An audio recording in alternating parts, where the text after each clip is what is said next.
By the way, guys, if y'all have not realized, Trump has been a sworn-in president for less than 48 hours. But the changes he's already making are massive. Like, he's making big decisions in less than 48 hours. In less than 48 hours, amemaliza LGBTQ. Amesema huko kuna gender mbili peke yake, male and female. In less than 48 hours, amerudisha TikTok. In less than 48 hours, anyway, na kuna huyu wenyu anafanya campaign. Anafanya campaign. Ai, Mungu tusamehe. Anafanya campaign. Anafanya hey.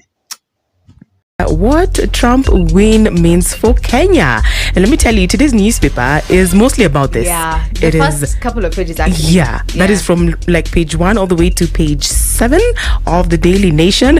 And just at a glance, some of what is really going to, or rather what this win means for Kenya is, number one, Trump prefers a free trade agreement with Kenya versus what Biden believed on focusing on strategic trade partnerships, extending the AGOA Treaty. Oh my gosh. Okay. Number 2 for Kenya, Trump takes a dim view of financing foreign security missions. And remember, we have our people Haiti mission in Haiti. Yo. Now, Biden had pledged about $300 million for Haiti mission. So I think that is going to be scrapped off because I don't think they've given everything. So I don't know what that means for our people in Haiti. And number 3, Trump will not promote abortion and LGBTQ rights in Africa. I think that's a win for Africa, while Biden championed for rights of women and also sexual minorities. Okay. Differences there. Very huge differences. Yeah. Now, another one, actually, Trump prefers limited U.S. funding of international organizations, that is, including the UN and all that, while Biden was open to UN reforms and, all that comes with it. Trump 2.0 era is set to impact Africa in very interesting ways. Now, one of the executive orders that was signed yesterday touches on a pause to foreign development assistance for 90 days. And they say that U.S. foreign aid is not aligned with American interests, and therefore they plan to review the programs. When you touch on foreign development assistance, essentially you are touching on aid. And when you touch on aid, you touch on Africa. What are the numbers? Now, generally, in the year 2023, there was a total aid of 223.3 billion, and of that, Africa received 59.7 billion, okay, which is equivalent to 26.8%. Now, of that 26.8%, again, Kenya as a country, we rank under the low middle income tier of countries. Of that 26.8%, 23.3%, okay, came to lower middle income countries, 16.2% went to lower income countries, and 0.2% to high income countries. So those are the numbers. Now you go further and dig deeper in regards to aid to Kenya. And this one is specifically from the United States of America. There is a site called foreignassistance.gov, which is a US site, and it tracks this spending. Now, there are actually obligations worth 850 million. So essentially, these contractual agreements that have already been signed, either presently, ongoing, or in the future, that will see this aid money directed. So this 850 million in 2023 was directed to Kenya, and specifically health took a huge chunk of that, almost close to 50%, then followed by humanitarian assistance, then economic development, then program support, peace and security. So when you talk about aid, actually, Africa is thought to be a very aid-dependent continent. And that becomes a problem when we see a very American centered and very protectionist Trump era coming back. This is where we talk about Africa developing its own systems and self-reliance to be able to buffer itself. When geopolitics change, you're not impacted heavily. Remember what happened when Russia went to war with the Ukraine. Prices went up here because there is that dependency. So self-sufficiency is the future, and you can see Trump pushing that. Hopefully, Africa learns its lesson. For some reasons, I am very happy that Donald Trump withdrew from WHO, partly because of Africa. Two, I'm so happy that Donald Trump withdrew foreign aid and foreign development aid. Those two, they have made our president the laziest of all presidents in the world. They never get any budget for their own people.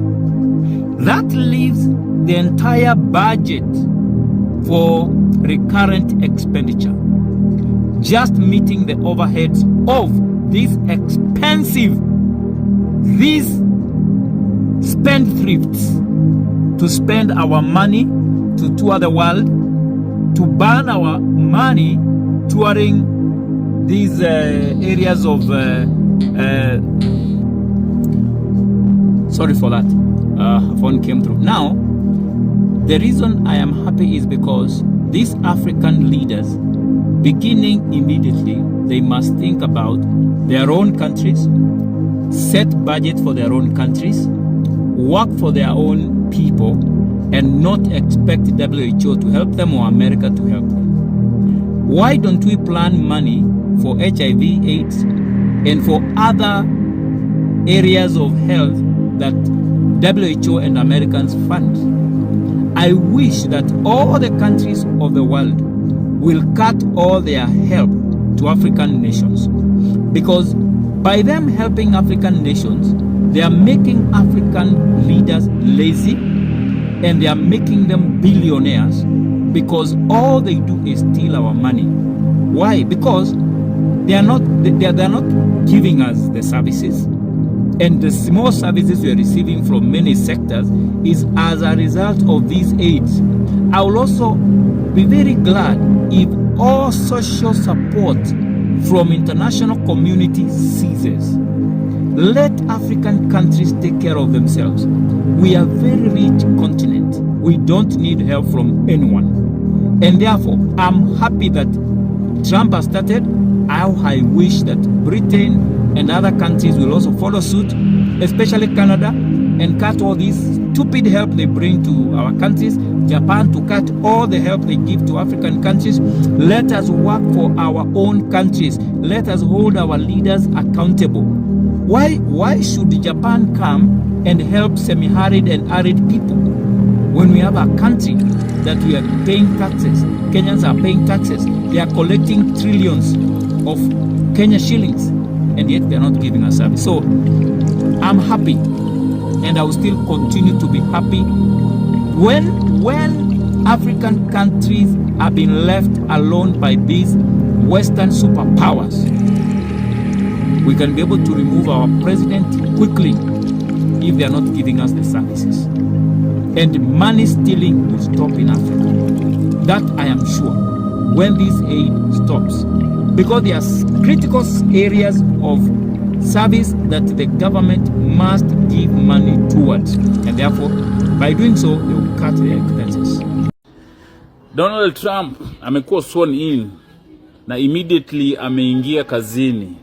Executive orders zikaanza kuingia. Majority of them zile zina benefit inchi na mwananchi wa kawaida in terms of taxes, job creation,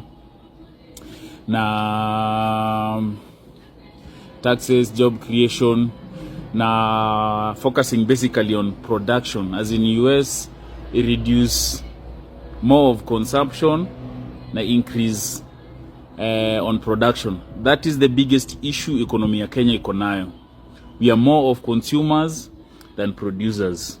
But this has nothing to do basically with us Kenyans. as in citizens. Hiyo story ya production imetufail sana towards imekuwa affected sana by the government policies. Kama hii government iko na very high taxes, cost of electricity, na inafanya production cost inakuwa too much. Ndio unaona like companies they are trying to stay afloat, zina lay off watu, na at the end of it all zinaona like this environment is too hostile for business and they exit. The last company was CMC. CMC wamekaa hapa for a lot of years, I think is this more than 16 years.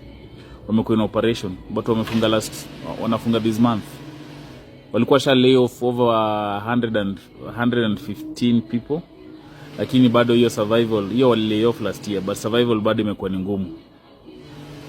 But Mr. Kasongo or Kaongo will be here telling us, oh, the economy is growing and doing all that. No. Things are very, very, very tough. Kuna vitu mbili. Donald Trump ali issue executive order na nikazi like.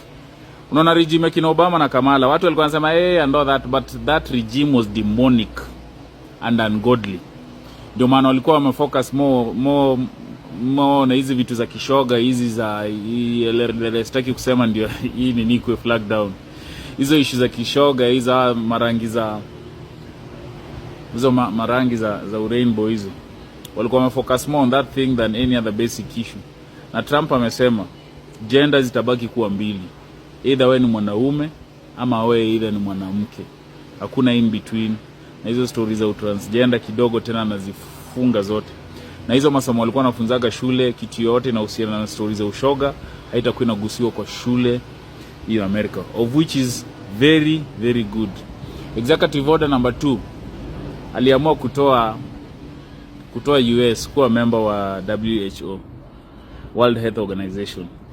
WHO imejaa makatel wakubwa sana wenye hawajui anything, hawajai fanya anything about medicine, hawajai kwa medical class or something, lakini wao ndio wanarun hizi ukatel na wakifanya biashara.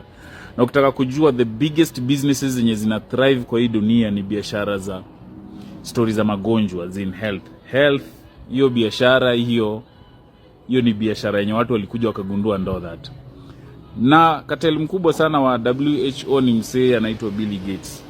Na huyo ndio sasa amepatia Kasongo. Unajua Kaongo anapenda pesa, amepatiwa pesa, akaanza kuleta nonsense zingine hapa, kwanza anataka kudunga ng'ombe zetu mashindano, sijui ziache kushuta ama sijui nini. But it's a whole chain of things. Ng'ombe yako idungwe hizo mashindano, ukikunywa maziwa, those things get into you. Ukikula nyama, those get into you. Unajifanya wewe ni vegetarian ama wewe pia ukunywaji maziwa, hiyo mbolea inaekwa kwa mchanga, hizo vitu zinaingia kwa mchanga, zinaingia kwa mmea na bado tuna consume. Na huyu jamaa amekuwa kwa spotlight for ages and ages. Na interest yake sana kubwa inakuwa towards we as Africans. But trust me, Mungu naye amekuwa kitupigania forever. Hata hizi virus zenye walikuwa wameform last time hizi wakisema sijui corona zikuja Kenya tu watakuwa na okota bodies kwa street. Sisi hazikutu affect venye zili affect Walami, of which God bado amesimama na sisi. Sasa kuja Kenya, nikiweka Biblia chini 2-3 years down the line, Biblia bado haijawekwa chini. Jana amekuoka Kamega akaanza kutuambia stories za 2027. Ana campaign na kwanza hizo vitu zinyaliahidi hajatimiza. Uchumi mbaya, shule mbaya, health docket mbaya, everything mbaya. Vitu wanafikiria tu ni kukidnap, kuua watu na kukatakata mashedi deals na proxy companies kama wakina Adani ndio wazidi kuibia Kenya iishi. Hakuna kitu hapa bana. Na Amerika ilipata president mpya na ambaye anaitwa Mr. No Nonsense, Mr. Donald Trump, ambaye atachange dunia. Na nasema hivi kwa nini? Trump policy yake huwa always American first. So before giving out billions, kwanza yeye policy yake inakuwaga America first.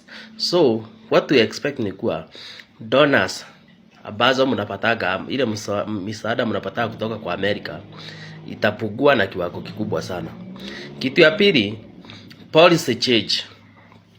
Kama kitu ya kwanza alisign jana, alisign document ambayo sema America they only appreciate two genders. It is either you are a man or women.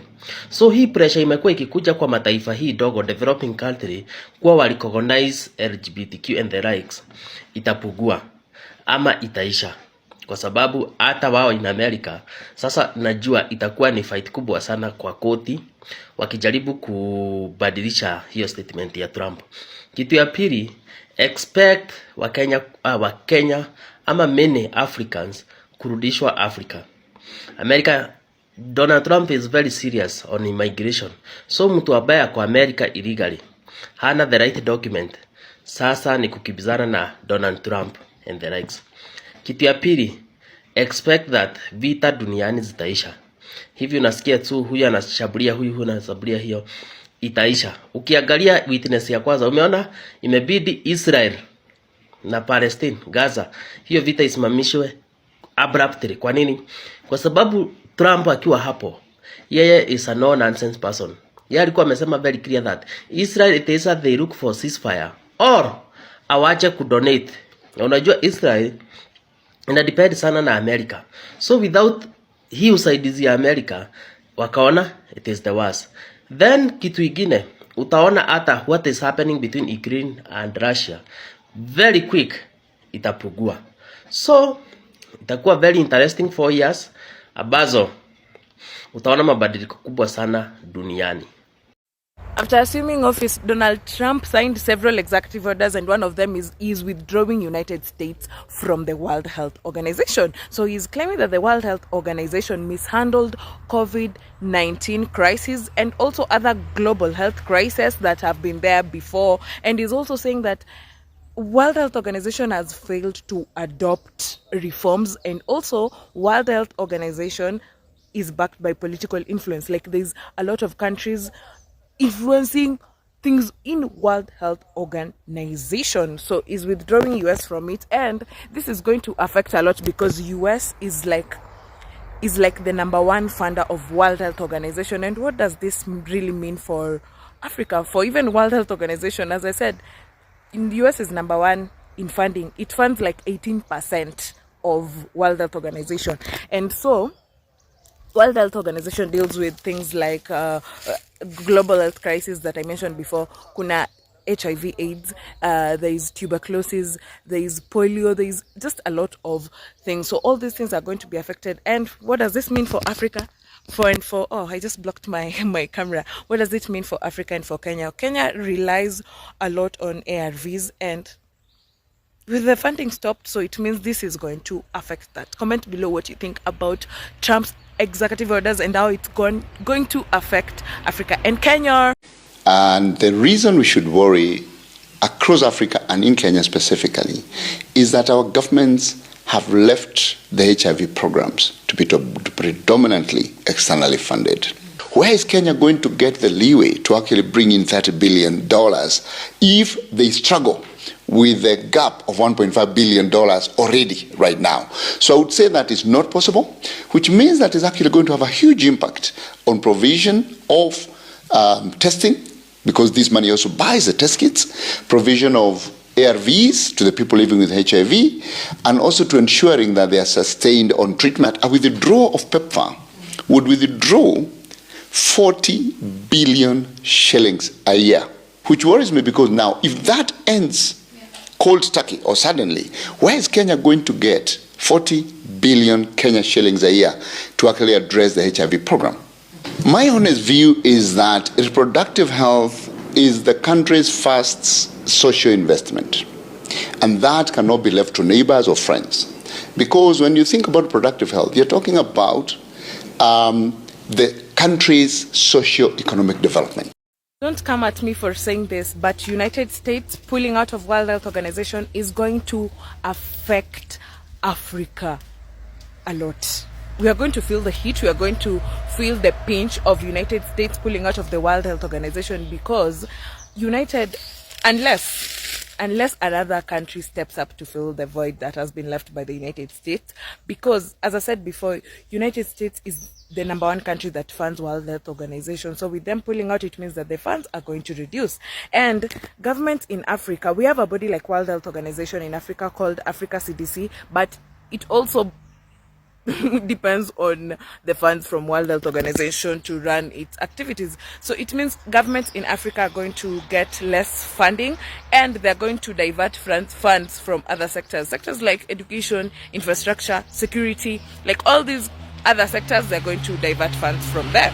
Also, immunization is going to be at risk, because who has played a major part in providing immunization for polio, for measles, for yellow fever, and also who is usually very important in when there are outbreaks like there's this one in Tanzania now, it's called Marburg virus. Yes, there's Ebola. All these outbreaks that occur, the response is going to be slow now, because money runs the world. So not unless Bwana Kizungu, unless another country steps up to fill that void, Africa is going to feel it. Yeah. Today's key headlines are: how will Africa cope with the US exit from WHO, and African reactions to Trump's executive orders affecting the continent. President Donald Trump has announced the United States' decision to withdraw from the World Health Organization, WHO. The US contributes around 18% of the WHO's funding. This move has raised concerns among experts who believe it may hinder progress in disease prevention and pandemic preparedness. In Zimbabwe, our reporter Privilege Mushaniri took to the streets to gather reactions about President Trump's executive orders.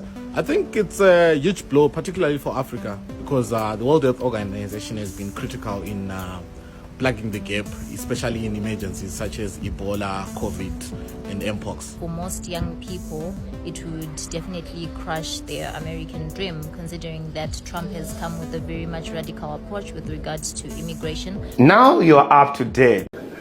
Mimi kama ningeambiwa nitakuwa around mpaka 2040, sijui ningekaa namna gani.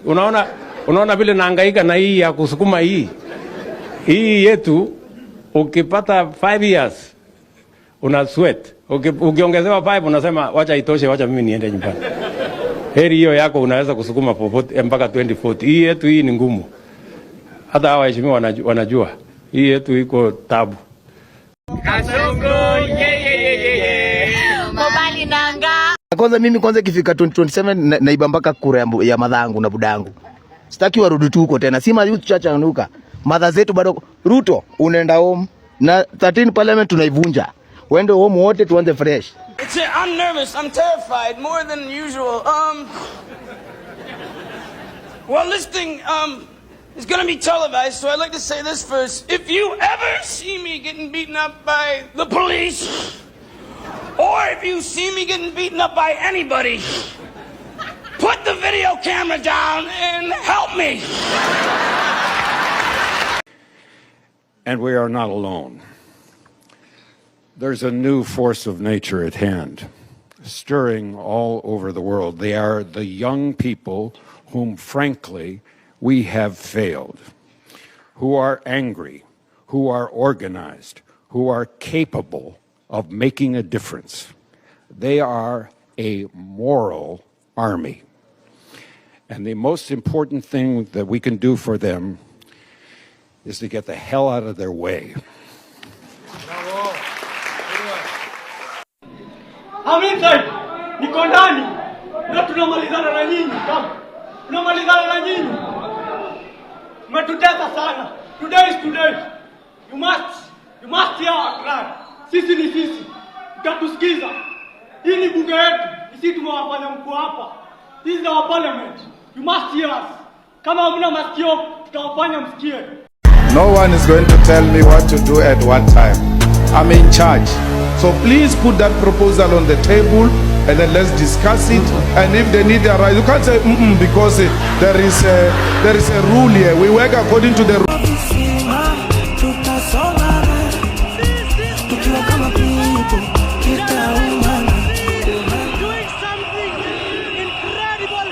President, tunataka kuambia uko na miaka 2 katika ofisi.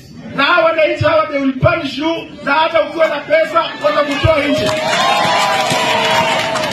Idiots who don't want to participate in the affairs of their nation, they think things will just work in and of themselves.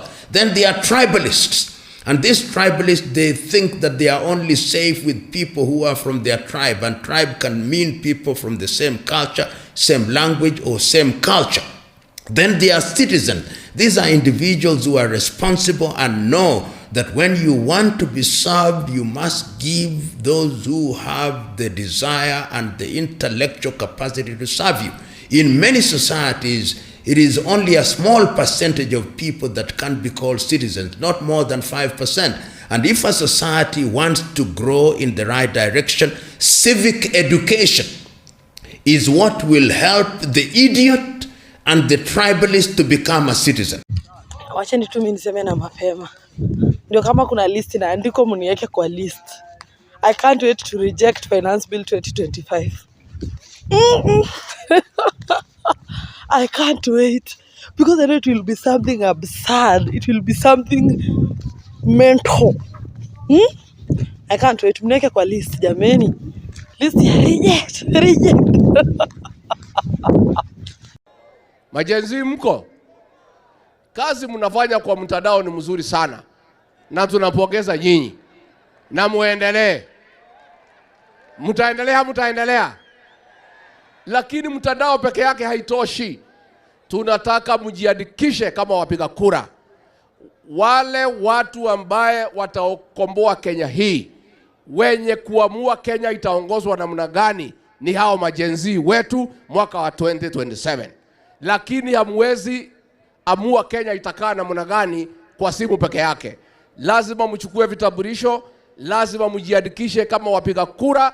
Siku hiyo ikifika muamuke saa 9, muungane na sisi na wengine, tuende pale kwa debe, tutafute uongozi wa maana ambaye utaheshimu wa Kenya, utaheshimu demokrasia na utakubali kufanyia kila mtu maendeleo. Tumekubaliana majenzi?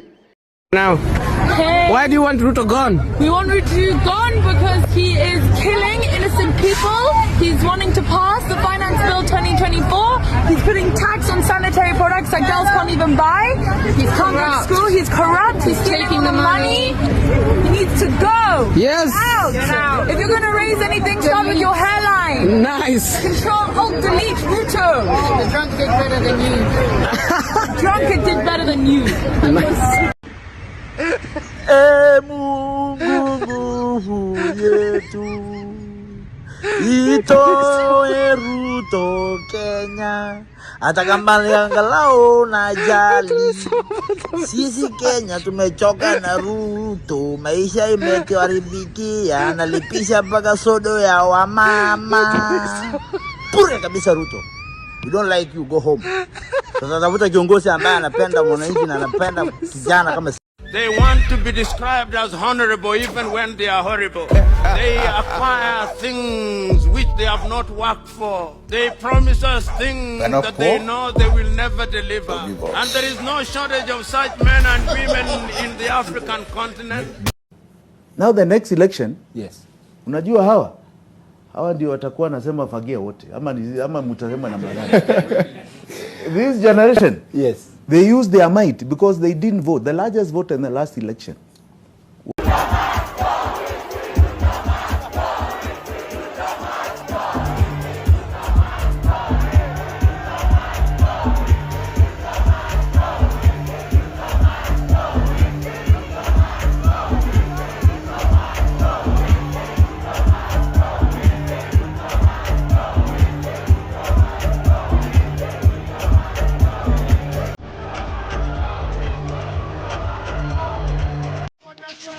You like me, why them a fight me, You like me, chewing a bone, a bite it. You like me, chewing a bite it. Don't like power and you jump. When you trust them, even if you put them. When you touch them, you find not touch them. When you trust them, up your mind, them. In farm, I'm missing your bust them.